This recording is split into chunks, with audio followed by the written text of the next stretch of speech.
한때 한국에서 촛불 집회와 또 태극기 집회가 한창일 때 신문의 한 기사에서 서로가 서로를 이해할 수 없는 이상한 장면을 언급한 적이 있습니다. 그것은 촛불을 든 할아버지와 태극기를 든 청년이 만나는 장면입니다. 비록 그들이 말을 섞지는 않았지만 그들의 마음에는 상대방을 향하여서 당신은 지금 판단을 잘못하고 있다는 그런 비판이 아마도 가득했을 것입니다. 바둑을 두는 사람은 너무나 쉽게 이해가 되는 내용인데요. 바둑을 둘 때 형세 판단, 상황 판단을 잘못하면 바둑을 그르치게 됩니다. 유리한 바둑인데 불리하다고 생각하면 무리수를 두다가 그 바둑에서 패배하기도 하고요. 반면에 불리한 바둑인데 그것을 유리하다고 또 잘못 판단해서 안일하게 수를 두다가 그 바둑에서 또 지기도 합니다. 인터넷에 보니까요, 광주 결혼 정보 회사라는 데가 있는데 거기 그 웹사이트의 선전 문구에 다음과 같은 글이 있습니다. 순간의 판단이 평생을 좌우한다, 이런 말이 있습니다. 오늘 본문을 바라보면서 판단이라는 측면에서 바라봤습니다. 특별히 오늘 본문은 그저 우리가 잘 살고 못 살고 편하게 살고 힘들게 살고 하는 정도가 아니라 생사를 결정짓는, 즉 삶과 죽음을 가르는 판단이라는 것이죠. 어떤 사람은 판단을 잘해서 하나님께로부터 엄청난 축복을 받는 반면 어떤 사람은 판단을 잘못해서 죽임을 당하는 그런 삶과 죽음을 넘나드는 생사를 결정짓는 판단, 그것이 오늘 우리가 함께 나눌 본문의 주제입니다. 그래서 오늘 본문은요, 간접적으로 직접적으로 세 사람에 대해서 우리가 초점을 좀 맞추려고 합니다. 첫째는 사울에 대해서 초점을 맞추고, 둘째는 무명이지만 이름이 없지만 아말렉 사람에 대해서 초점을 맞추고, 마지막으로 다윗에 대해서 초점을 맞추려고 합니다. 자, 오늘 본문의 시작이 1절부터 이렇게 시작이 되는데요. 1절의 내용을 보면 사울이 죽은 뒤에 다윗이 아말렉을 치고 시글락으로 돌아와서 이틀을 지냈다. 어찌 보면 오늘 본문 이후에 나오는 내용에 이 백그라운드를 이렇게 제공해 주는 것이죠. 이 1절에서 우리는 중요한 사실들을 접하게 됩니다. 첫째는 사울이 죽었다는 거예요. 사울의 죽음이라는 사실을 우리가 접하게 됩니다. 둘째는 다윗이 아말렉을 쳤다라는 이 표현 안에는 다윗이 아말렉과의 전쟁에서 승리를 했다는 것을 우리가 사무엘기 상을 통해서 이미 잘 알고 있습니다. 즉 다윗의 승리를 언급하고 있는 것이죠. 사울의 죽음과 대조적으로 다윗의 승리를 언급을 합니다. 자, 그러면서 지금의 배경이 다윗이 아말렉과의 전쟁에서 승리를 한 후 그들이 머물고 있는 시글락이라는 성읍에 돌아와서 쉬고 있을 때 한 사람이 길보아 산에서의 전쟁 소식을 전하게 된 것이죠. 그래서 길보아 산이라는 곳에서 다윗이 머물고 있는 시글락이라는, 또는 다윗이 아말렉 족속과 전쟁을 치렀던 그런 유다 광야, 그 거리가 적어도 150km 이상은 되었을 거라는 것이죠. 그래서 이 본문을 통해서 우리에게 사무엘기 저자가 암시하는 것이 뭐냐면 사울의 죽음과 다윗은 아무런 관계가 없다는 것입니다. 그러니까 사울의 죽음, 다윗의 승리, 그리고 사울의 죽음과 다윗은 아무런 관계가 없다. 한 성경 구절 안에서 우리에게 중요한 백그라운드, 배경을 제공하고 있는 것이죠. 자, 이제 그러한 배경 속에서 오늘 본문에 나와 있진 않지만 우리 사무엘기상 전체를 통해서 사울의 인생을 한번 아우르면서요, 사울의 인생 속에서 그가 저질렀던 가장 어리석은 판단 착오들을 우리가 한번 돌아볼 필요가 있습니다. 결국 그가 그 저질른 판단 착오 때문에 결국은 그는 죽임을 당하게 되는데요. 첫 번째로 사무엘기상 13장에 보니까 어떠한 내용이 나오냐면 블레셋과 전쟁을 이렇게 이스라엘이 준비하고 있었는데 사무엘이 일주일 있다가 그 전쟁터에 와서 하나님께 제사를 드리겠다, 이렇게 얘기를 합니다. 그런데 일주일이 지났는데 사무엘이 오질 않아요. 그러니까 그 당시에 왕이었던 사울이 제사장이었던 사무엘을 대신하여서 하나님께 번제를 드립니다. 그런데 이스라엘의 법을 보면 하나님께 제사를 드리고 번제를 드리고 하는 것은 제사장만이 해야 되는 것이지 이스라엘의 왕이라고 해서 할 수 있는 것은 아니라는 것이죠. 그러니까 사울이 어떻게 보면 상황 판단을 한 것이죠. 사무엘이 안 오니까 빨리 하나님께 제사를 드리고 힘을 얻어서 전쟁을 치러야 되는데 사무엘이 안 오니 군인들은 흩어지고 사울의 마음은 더 쫓기고, 그러다 보니까 하나님의 율법을 정면으로 거스르면서 자기가 직접 하나님께 번제를 드립니다. 어찌 보면 상황 때문에 판단 착오를 한 것이죠. 어떠한 상황이라도 사울이 지켰어야 할 하나님의 법이 있는데 그 법을 어긴 것입니다. 그래서 사무엘기상 13장에 보니까 나중에 도착한 사무엘을 통해서 하나님께서 사울에게 이러한 어떤 심판의 메시지를 하는 것이죠. 내가 너를 더 이상 왕으로 인정하지 않겠다, 이런 메시지를 하나님이 주십니다. 사울의 판단착오는 그것에 그친 것이 아니고요, 더 중요한, 더 심각한 판단착오를 하나 하게 되는 것이죠. 하나님께서 이스라엘의 역사 속에서 이스라엘을 괴롭혔던, 하나님이 혐오했던 민족 가운데 하나가 아말렉 족속인데, 사울에게 하나님이 명령을 내립니다. 아말렉 족속과 전쟁을 치르되, 어떤 종류의 전쟁을 치르라고 말하냐면 진멸 전쟁을 치르라. 이 진멸이라고 번역된 히브리어가 헤렘이라는 단어인데, 이 진멸 전쟁은요 가장 철저한 파멸을 의미하는 전쟁입니다. 그러니까 아말렉 족속과 전쟁에서 이스라엘이 승리할 때 아말렉 족속에 살아있는 남녀노소 다 죽이라. 사람뿐만이 아니라 동물들까지도 다 죽이라. 그래서 이런 종류의 전쟁을 진멸 전쟁이라 그럽니다. 완전히 파괴시키는 전쟁. 그런데 사무엘기상 15장에 보니까 사울이 아말렉 족속과의 전쟁에서 승리를 해서 수많은 아말렉 족속 군인들을 죽이기는 하는데, 그러니까 즉 부분적으로 순종을 하는데요, 그 내용을 보니 이 아말렉 족속의 왕인 아각을 죽이지 않습니다. 일종의 전리품으로 왕을 사로잡는 것이죠. 그리고 이 아말렉 족속이 소유하고 있었던 그 동물들 가운데서 즉 재물의 가치가 있는 좀 좋은 그러한 동물들은 죽이지 않고 살려둡니다. 그러니까 재물의 가치를 더 중요하게 여긴 것이죠. 그러니까 하나님께서 아말렉 족속을 진멸하라는 그 명령에 사울이 또 다른 좀 더 심각한 판단 착오를 통해서 하나님께 불순종하는 것이죠. 그래서 이때 불순종으로 말미암아 이제 하나님께로부터 사울은 완전히 버림을 받게 됩니다. 아예 이제는 사울 외에 또 다른 사람에게 이스라엘의 왕권을 넘겨주었다고까지 얘기할 정도로 사울은 하나님의 눈에 벗어나는 것이죠. 세 번째로요, 사울이 직접적으로 죽게 된 그 최종적인 판단 착오이자 가장 심각한 판단 착오가 또 사무엘기상에 언급이 되어 있습니다. 그거는 사무엘기상 28장에 나와 있는데, 사울과 이스라엘 군대가 이 블레셋 군대와 전쟁을 치르게 되는데, 블레셋 군대의 그 어떤 전력을 보니까 엄청났던 거예요. 대규모 전쟁이었던 것입니다. 그래서 사울이 두려웠던 것이죠. 두려운데 상황적으로 보니까 하나님께로부터 계시가 없습니다. 하나님께로부터 어떠한 말씀이 전해지지 않는 것이죠. 그러니까 사울이 점점 더 두려워진 나머지 누구를 찾아가게 되냐면 절대로 찾아가지 말았어야 될 점쟁이를 찾아가게 됩니다. 그래서 사무엘기상 28장에 보니까 누구를 찾아갔냐면 엔돌이라는 성읍에 있는 여자 무당을 찾아가게 되는 것이죠.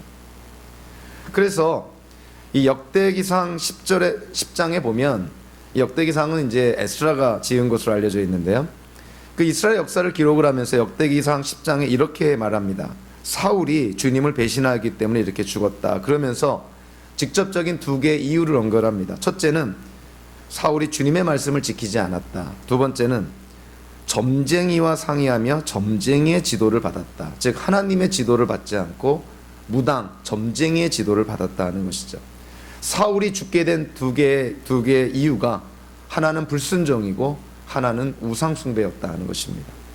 결국 사울은 그의 인생 속에서 이 결정적인 순간이었는데요, 판단 착오로 말미암은 잘못된 판단을 해서 잘못된 행동에 옮김으로 말미암아 결국 하나님께 버림받고 결국은 길보아 산이라는 곳에서 블레셋과의 전쟁에서 죽임을 당하게 됩니다. 사울의 판단 미스가 그의 생명을 앗아갔다는 것이죠. 자, 오늘 본문에는요, 사울이 간접적으로 등장을 하지만, 자, 오늘 본문에 직접적으로 등장하는 또 한 명의 인물이 있습니다. 우리가 어떤 이야기의 흐름을 쫓아 나아갈 때 그 인물에 우리가 좀 초점을 맞출 필요가 있는데, 오늘 본문에 무명의 한 사람이 등장을 하죠. 자, 2절부터 10절까지를 보면 누가 등장하냐면 아말렉 사람이 등장을 합니다. 이 아말렉 사람은 젊은 사람이었습니다. 뭐 이전 성경에는 뭐 소년이라고 번역이 되기도 했는데, 우리 새 번역에서는 젊은 사람으로 이렇게 번역이 됐습니다. 어쨌든 젊은 아말렉 사람이 등장하게 됩니다. 자, 이 아말렉 사람이, 자, 2절부터 4절까지를 보니까 길보아 산에서부터 다윗이 머물고 있는 시글락까지 그 먼 길을 달려와서 다윗에게 이스라엘과 블레셋의 전쟁 소식을 전합니다. 그 소식의 내용이 뭐겠습니까? 이스라엘이 패배했다는 것이죠. 그뿐만입니까? 사울 왕이 죽었고, 그리고 다윗이 사랑하는 요나단 왕자도 죽었다는 소식을 전하게 됩니다. 자, 그 소식을 접했을 때 다윗이 뭐 궁금해하지 않을 수가 없는 것이죠. 이 아말렉, 이 젊은 사람이 이렇게 2절에 보니까 옷이 찢어져 있었고 머리에 흙을 뒤집어 쓰고 애도 표시를 하고 시글락을 찾아왔다, 이렇게 되어 있습니다. 그러니까 굉장히 이스라엘 민족에 불행한 일이 생긴 것이죠. 그런데 전쟁에서 졌고 사울과 요나단이 죽었다는 소식을 들으니, 자, 5절에서 다윗이 좀 다그쳐 묻습니다. 도대체 무슨 일이 일어난 거냐? 내가 어떻게 사울이 죽고 요나단이 죽은 걸 내가 어떻게 아냐? 이렇게 사실을 규명하려고 질문을 합니다. 여기에 대해서 이 아말렉 사람이요, 자, 6절부터 10절까지 자기가 목격한 일, 그리고 자기가 행한 일, 자기가 경험한 일을 다윗에게 얘기를 합니다. 자, 6절부터 10절까지를 한번 눈으로 보시면 어떠한 내용이냐면, 이 사울이 중상을 입고 더 이상 살 가망이 없다고 판단을 해서 자기에게 요청했다는 것이죠. 자기가 아말렉 사람인 걸 알면서 사울이 자기를 죽여달라, 저 블레셋 사람에게 죽는 것보다는 아말렉 사람 당신에게 죽는 게 더 낫겠다 해서 자기를 죽여달라 했다는 것이죠. 그래서 이 아말렉 사람이 사울의 상태를 보니 도저히 살아날 가능성이 없어서 자기가 돕는 차원에서 일종의 안락사처럼 자기가 사울을 죽였노라. 그리고 사울이 차고 있던 왕관과 팔찌를 이렇게 빼서 이렇게 가져왔습니다 하고 다윗에게 구체적으로 설명을 하는 것이죠. 자, 그런데요, 자, 지난주에 우리가 사무엘기상 마지막 31장을 대할 때 사울과 그의 세 아들이 어떻게 죽었는지 우리가 잘 알고 있습니다. 어떻게 죽었냐면 길보아 산에서 사울과 그 세 아들이 블레셋 군인들에게 쫓기다가 사울의 세 아들은 이 블레셋 군인들에게 죽게 되고, 사울도 중상을 입어서 죽게 되었을 때 자기 어떤 바디가드죠, 이 무기 담당 병사에게 자기를 죽여달라고 그렇게 했는데 차마 자기의 상관을 무기 담당 병사가 죽이지 못합니다. 그러니까 사울이 어떻게 하냐면 자결을 하게 되는 것이죠.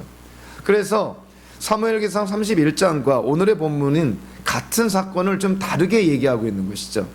그래서 어떤 일단의 학자들은 사무엘기상에 있는 말씀과 오늘의 본문을 좀 억지로 좀 힘들게 조화시키려는 사람들이 있습니다. 근데 그거는 너무나 좀 이렇게 인위적인 어떤 그러한 모습인 것 같고요.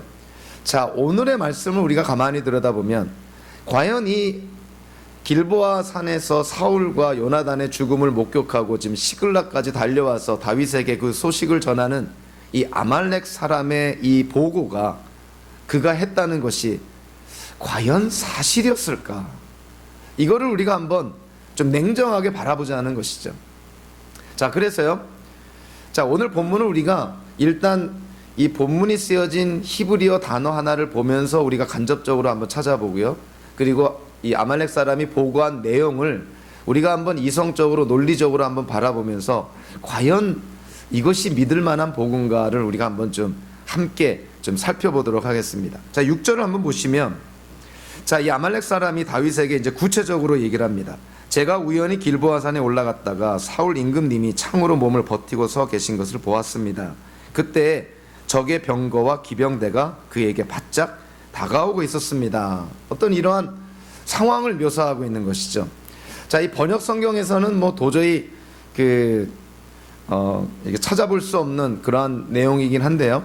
자, 히브리어 성경을 보니까 이 6절에서 굉장히 드물게 쓰여진 단어가 하나가 나옵니다. 근데 그 단어가 한 번이 아니라 두 번이나 사용되는 아주 드문 그러한 문장이 나옵니다. 6절에 보면은 사울 임금님이 창으로 몸을 버티고 서 계신 것을 보았습니다. 이 보았습니다라고 번역된 단어인데요. 히브리어로 힘내라는 단어입니다. 근데 힘내라는 단어는 사실은 보았습니다 서술형이 아니라 보라라는 의미를 갖고 있어요. 그래서 이 6절의 후반부를 히브리어 성경에 맞춰서 좀 직역을 하면 어떻게 우리가 이 번역을 좀 바꿀 수가 있냐면 이렇게 바뀌어지게 됩니다. 제가 우연히 길보아 산에 올라갔다가 보라, 사울 임금님이 창으로 몸을 버티고 계신 것을, 그리고 보라, 그때 적의 병거가 기병대가 그에게 바짝 다가오고 있었다는 것을. 그러니까 전혀 이 번역이 좀 다르죠. 그래서 이 힘내라는 히브리어를 번역한 이 보라라는 단어가 한 구절에 두 번이나 등장하는데요. 이거는 굉장히 드문 일이라는 것이죠. 보통 이 보라라는 이 단어가 사용될 때 한 절이 그냥 다 해당이 되는데 한 절에 보라라는 이 히브리어가 두 번이나 사용된 경우는 정말 드문 일이라는 것입니다. 그래서 이렇게 힘내라는 보라라고 번역된 이 단어가 두 번 사용되는 경우는 보통 언제 사용이 되냐면 사실을 묘사하는 때가 아니라 예를 들면 꿈 이야기를 할 때, 그럴 때 이러한 어떤 단어들이 반복적으로 사용이 된다는 것이죠. 그러니까 사실이 아니라 꿈에서 내가 뭘 봤다 이랬을 때 힘내라는 단어를 반복적으로 사용하면서 이거는 사실이 아니라 꿈에서 본 내용이다, 그거를 강조할 때 이 단어가 반복적으로 사용된다 그럽니다. 그러니까 히브리어를 통해서 이 사무엘기하 이 저자가 우리에게 뭘 암시하고 있냐면 이 아말렉 사람이 다윗에게 보고하는 내용이 마치 꿈 이야기를 하는 것과 같다는 거예요. 다른 말로 하면 소설을 쓰는 것과 같다. 그러니까 사실이 아니다라는 것을 이 특별한 히브리어를 반복적으로 사용하면서 암시적으로 우리에게 지금 알려주고 있는 것이죠. 그러니까 아말렉 사람이 이 다윗에게 사울과 이 요나단의 죽음에 대해서 언급하고 있는 것이 꿈 이야기나 소설과 같은 픽션이다, 이렇게 지금 사무엘기 저자가 암시하고 있는 것입니다. 자, 그뿐만이 아니고요, 그렇게 어떤 언어를 통해서 우리가 알 수 있을 뿐만이 아니라 이 아말렉 사람이 보고한 내용을 가만히 바라보면 논리적으로 맞지 않는 부분들이 있어요. 이제 예를 들면 어떤 것이 있냐면 6절에 이 블레셋의 그 병거와 기병대가 사울 왕을 바짝 쫓아가고 있었다 이렇게 얘기하는데, 그러한 상황에서 어떻게 이 아말렉 사람이 사울 왕의 왕관과 팔찌를 취할 수 있었을까? 고대 전쟁에서는요, 적의 지도자를 죽이고 심지어는 그의 머리, 또 그가 갖고 있는 물품들이 큰 전리품이 됩니다. 그러니까 블레셋 군인들이 사울을 죽였다고 한다면 사울이 갖고 있는 전리품을 남겨둘 리가 없는 것이죠. 이 블레셋의 군대가 사울을 그렇게 쫓아가고 있는데 이 아말렉 족속의 이 젊은이가 어떻게 그런 상황 속에서 사울의 왕관과 팔찌를 빼앗아서 가져올 수 있겠느냐? 이거는 상식적으로 봤을 때 일어나기 거의 힘든 일이라는 것이죠. 또 하나 간접적이긴 하지만 이스라엘의 역사 속에서요, 아말렉 족속을 이스라엘이 용병으로 고용한 적이 없습니다. 이 아말렉 족속은 이스라엘의 원수기 때문에 같이 살도록 허락은 해도 군인으로 아말렉 족속을 용병으로 이렇게 사용한 적은 없다는 거예요. 근데 오늘 본문을 보면 마치 이 아말렉 족속의 이 사람이 사울과 함께 전쟁을 치른 것처럼 그렇게 얘기를 하고 있죠. 그래서 이 논리적으로 맞지 않다는 거예요. 상황적으로. 마지막으로 또 하나 논리를 우리가 보면 사울이 죽게 되었을 때, 자, 그는 블레셋이라는 이방인의 손에 죽는 것을 굉장히 치욕스럽게 생각을 합니다. 저 할례받지 못한 언약 백성이 아닌 저 블레셋 군인의 손에 죽는 것보다는 내가 내 동포의 손에 죽겠다, 이것이 사울의 마음이었는데, 자, 오늘 본문에서 이 아말렉 사람이 보고한 것이 뭐냐면 사울이 자기가 블레셋 군인의 손에 죽기 싫어서 아말렉 족속인 자기에게 죽여달라고 얘기했다는 거예요. 지금 블레셋이라는 이방인의 손에 죽는 것이 치욕스럽게 생각하는 사울이 이스라엘의 원수처럼 여겨지는 아말렉 족속의 사람에게 자기를 죽여달라고 얘기했을까? 이 논리적으로 말이 안 된다는 것이죠. 그래서 지금 이 아말렉 족속의 이 젊은 사람이 다윗에게 이 보고한 내용들은, 내용을 가만히 뜯어다 보면 우리가 한번 좀 논리적으로, 이성적으로, 상황적으로, 상식적으로 한번 바라보면 좀 맞지 않는다는 거예요. 있는 그대로 받아들이기 좀 어려운, 좀 지어내는 것 같은 그러한 내용의 말을 지금 아말렉 족속의 사람이 하고 있다는 것이죠. 자, 그렇다면 우리가 질문하게 되는 것이, 왜 이 아말렉 족속의 사람이, 젊은 사람이 그 길보아 산에서 이 시글락까지 그 먼 거리를 달려와서 거짓말까지 하면서 다윗에게 사울과 요나단의 죽음의 소식을 알렸을까? 쉽게 우리가 생각할 수가 있는 것이죠. 이 아말렉 사람은요, 정치적으로 굉장히 감각이 뛰어난 사람이었다는 걸 알게 됩니다. 어떻게 그걸 알게 되냐면, 사울이 죽었다는 사실을 알고 났을 때 이 아말렉 족속의 젊은 사람이 떠오른 것이 있습니다. 사울이 죽었으면 이제 이스라엘의 중심, 과연 이스라엘은 누가 통치할까? 어찌 보면 굉장히 그 타고난 정치적인 센스라고 볼 수가 있는데, 당연히 다윗이 앞으로 이스라엘을 다스리지 않을까?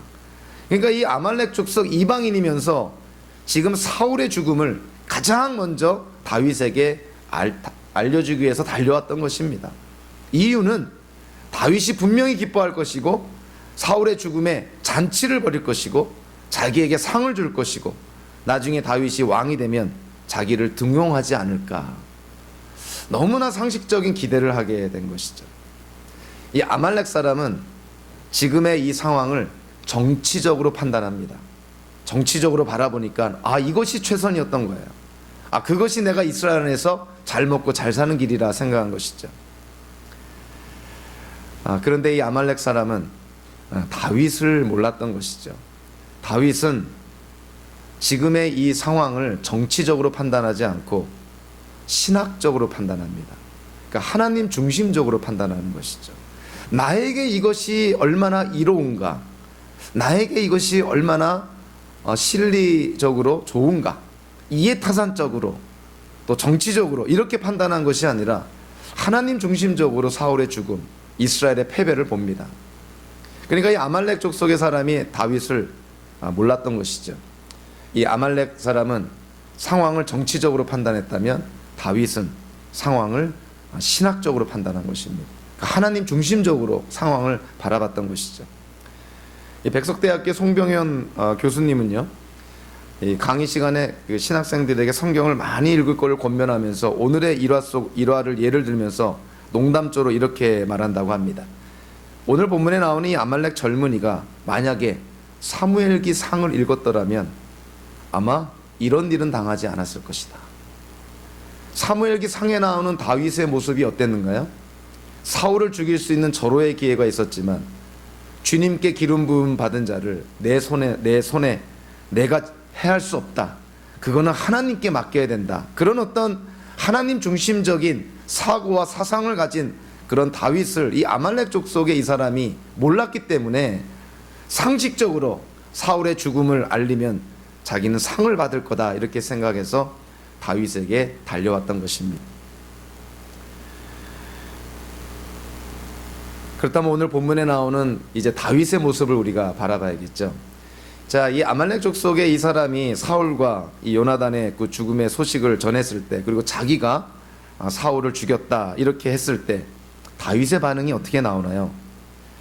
이 아말렉 족속의 이 젊은이는 당연히 다윗이 기뻐하고 잔치를 벌일 거라고 생각을 했는데 전혀 다른 반응이 나옵니다. 11절과 12절에 보니까 다윗이 슬픔을 억누르지 못하고 자기의 옷을 찢고 그리고 금식하며 하루 종일 애통해했다. 이 아말렉 이 사람이 전혀 예상치 못했던 다윗의 반응이 나오는 것이죠. 기뻐할 줄 알았는데 하루 종일 애통해야 합니다. 자기만 애통해야 합니까? 주변 사람들까지도 다 애통해야 하는 것이죠. 아마 이 아말렉 이 젊은이가 뭔가 일이 잘못되어 가고 있다는 걸 본능적으로 깨달았을 것 같아요. 이때쯤 되면 이거 내가 지금 뭔가 실수를 했네. 다윗이라는 사람을 내가 지금 뭔가 좀 잘못 알고 있는 것이 아닌가.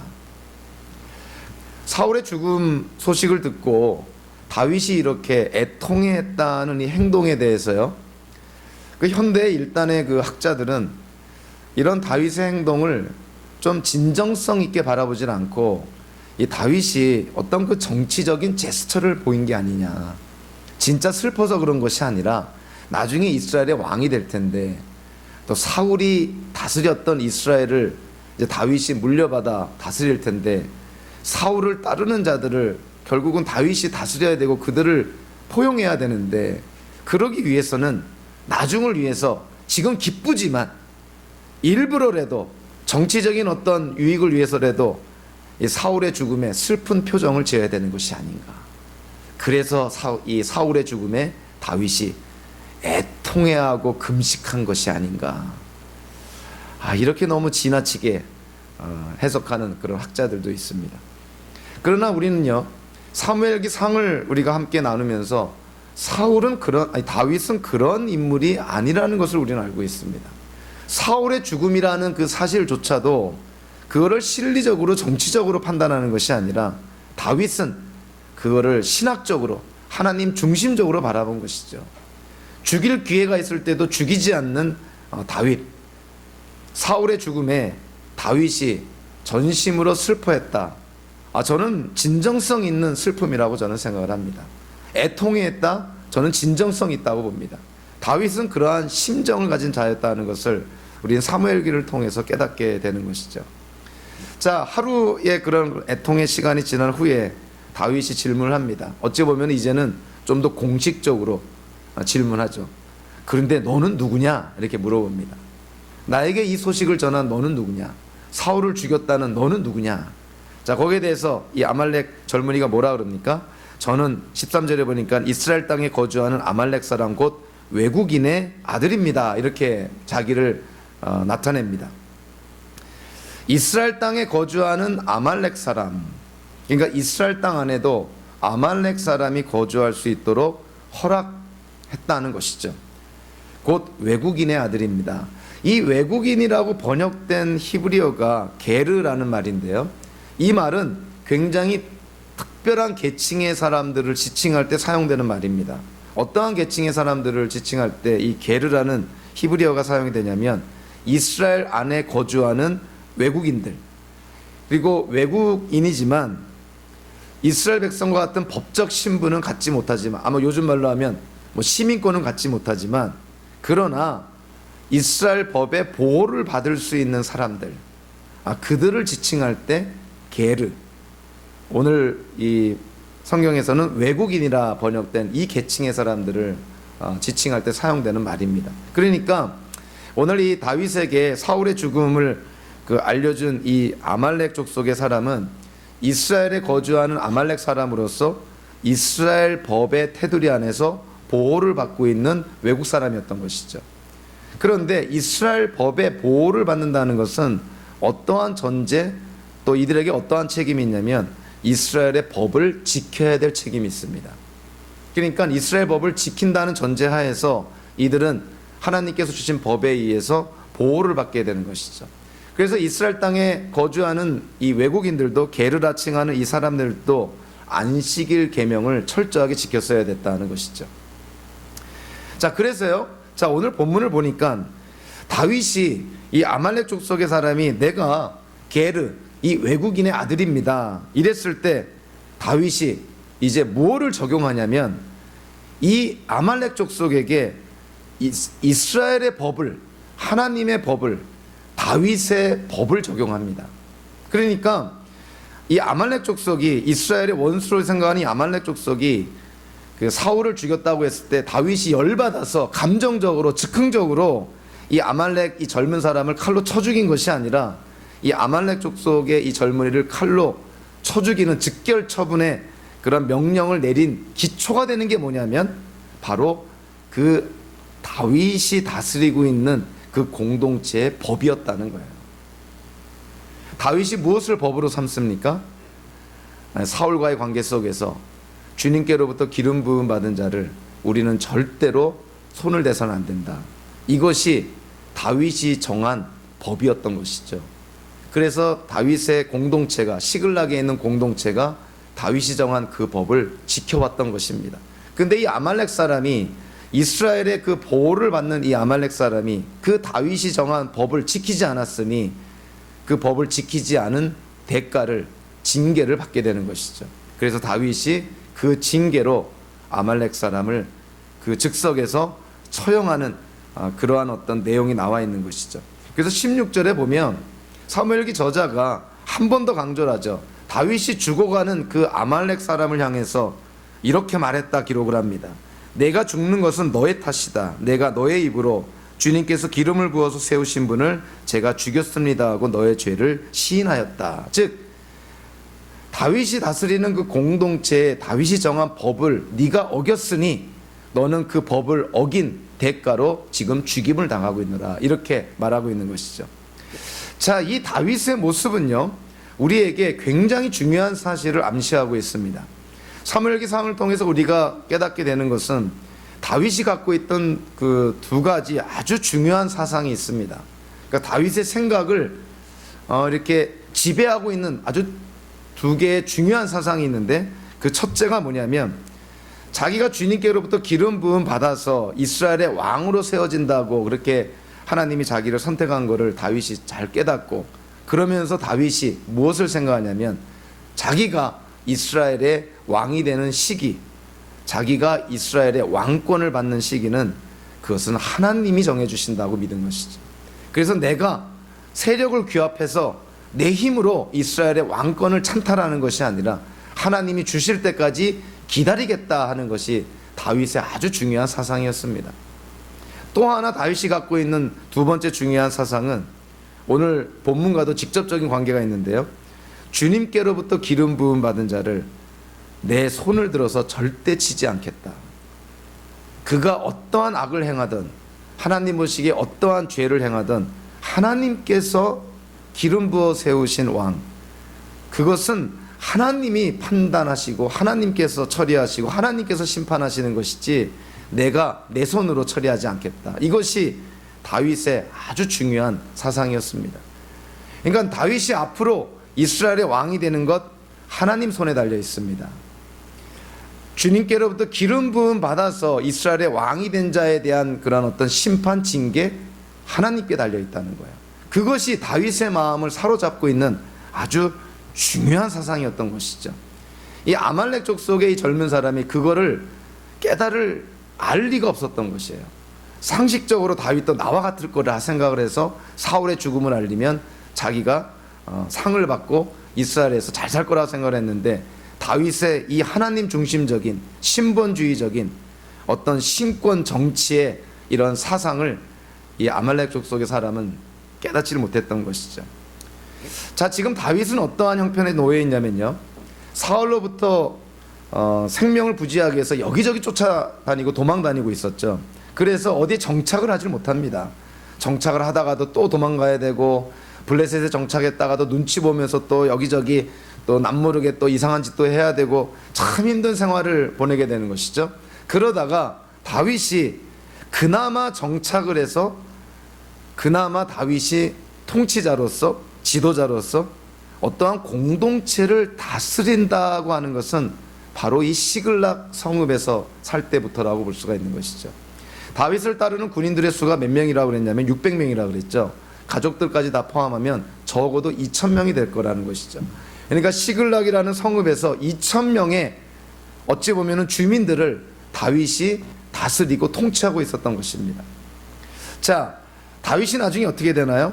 시글락에서 2000명을 다스리던 다윗이 사울이 죽고 나니까 이제 헤브론으로 자리를 옮겨서 유다의 왕이 됩니다. 그러니까 유다 지파의 왕이 되죠.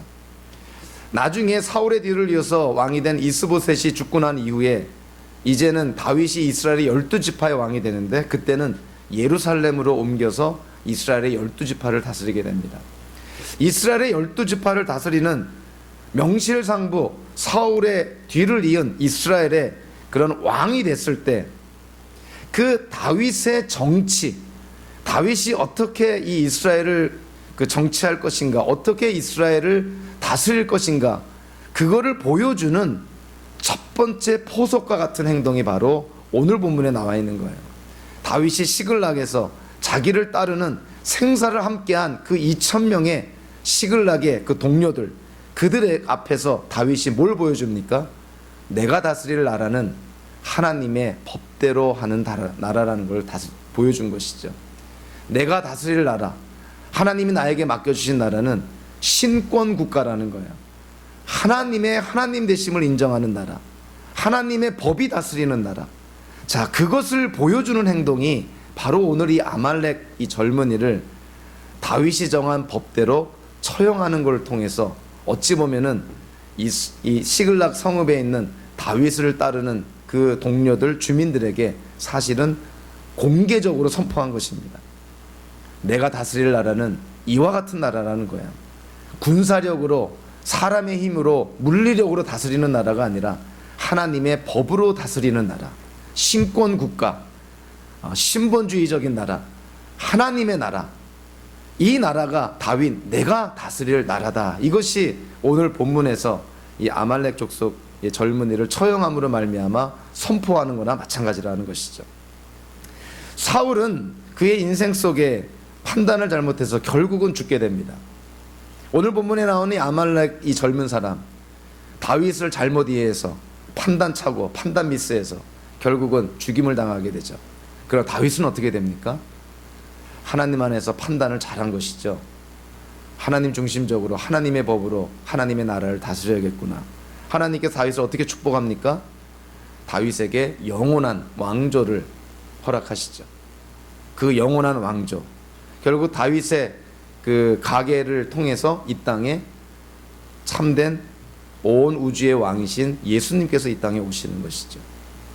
그래서 우리가 오늘 본문을 통해서 사울, 아말렉 사람, 그리고 다윗, 이들이 같은 상황 속에서, 같은 어떤 시대적인 배경 속에서 어떠한 판단을 내렸느냐가 현대를 사는 우리에게도 참 귀감이 됩니다. 도전이 되는 것이죠. 타산지석도 되는 것이고. 자, 그래서 여러분들이 우리가 신앙인으로서요, 기독교인으로서 이 땅을 살 때 상황마다 우리는 판단을 해야 됩니다. 판단하고 판단에 따라서 우리는 행동에 옮겨야 되고, 행동에 옮겼을 때 책임을 져야 되는 것이죠. 신앙인들은 판단과 행동과 책임이 뒤따라야 됩니다. 자, 그래서 여러분들 판단할 때 상황을 이해하고 어떠한 상황 속에서 어떠한 길로 나가야 될지, 무엇을 선택해야 될지 여러분들 판단할 때 무엇을 기준으로 해서 여러분들 판단하겠습니까? 무엇을 기준으로? 자, 세상 사람들은 뭘 기준으로 판단하나요? 실리적으로 판단합니다. 이해타산적으로 판단하죠. 이미 대통령 선거 끝났지만 대통령 선거 때 수많은 그런 후보자들이 나와서 공약을 하지 않습니까?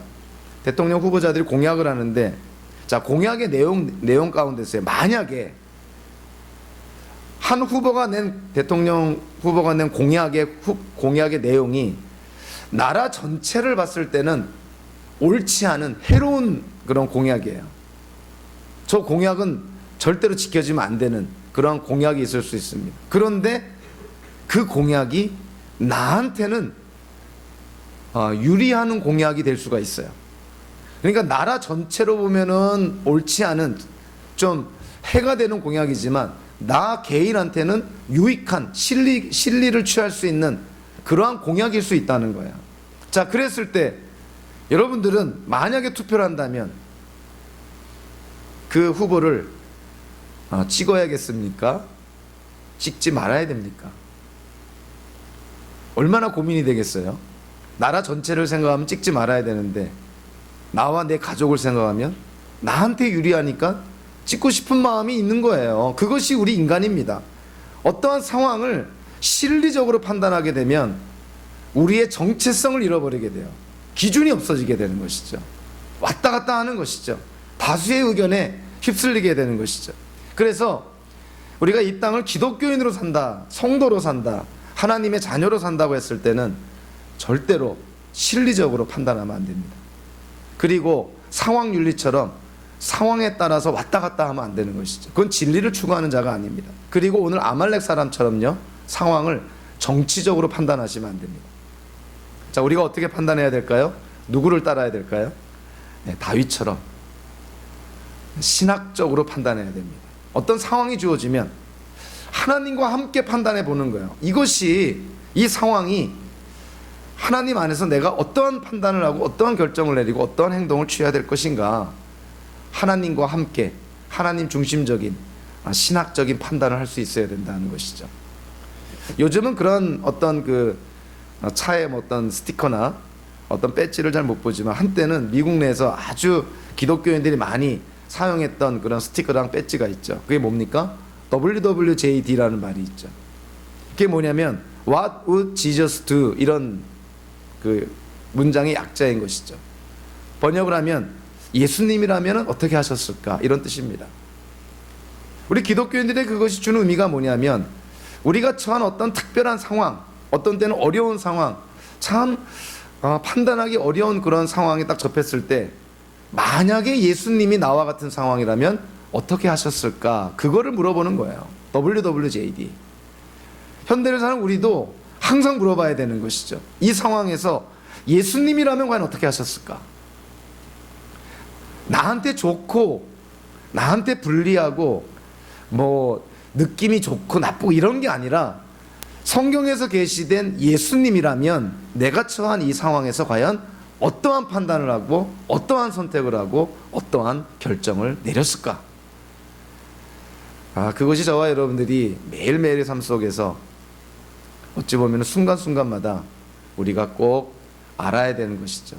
예수님이라면 어떻게 하셨을까?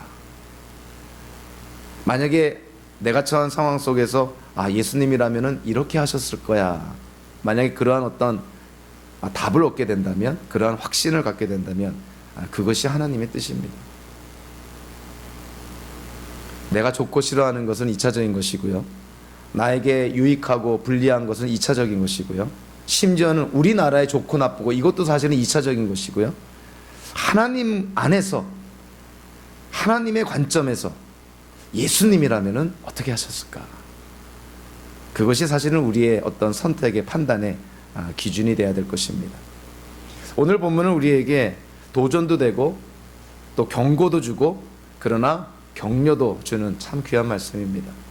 하나님과 함께하는 인생, 하나님과 함께 상황을 판단하며 하나님의 따르는 인생, 그거는 우리의 인생에 그치는 것이 아니라 우리 후대에까지 하나님의 축복이 주어진다는 것을 우리는 성경을 통해서 깨닫게 됩니다.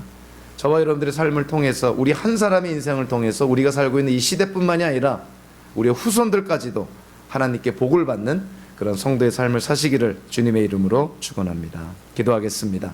하나님, 사울과 같은 인생을 살지 않도록 주님 도와주시고, 아말렉의 이 젊은이 같은 판단 미스를 통해서 정치적인 판단으로 불행을 겪지 않도록 주님 도와주시고, 다윗이 하나님과 신학적인 판단을 통해서 바른 인생의 길로 나아갔던 것처럼, 하나님, 하나님과 동행하는 삶을 통해서 주님의 영광을 드러내는 우리 모두의 삶이 될 수 있도록 인도하여 주시옵소서. 감사드리며 예수님의 이름으로 기도하옵나이다. 아멘.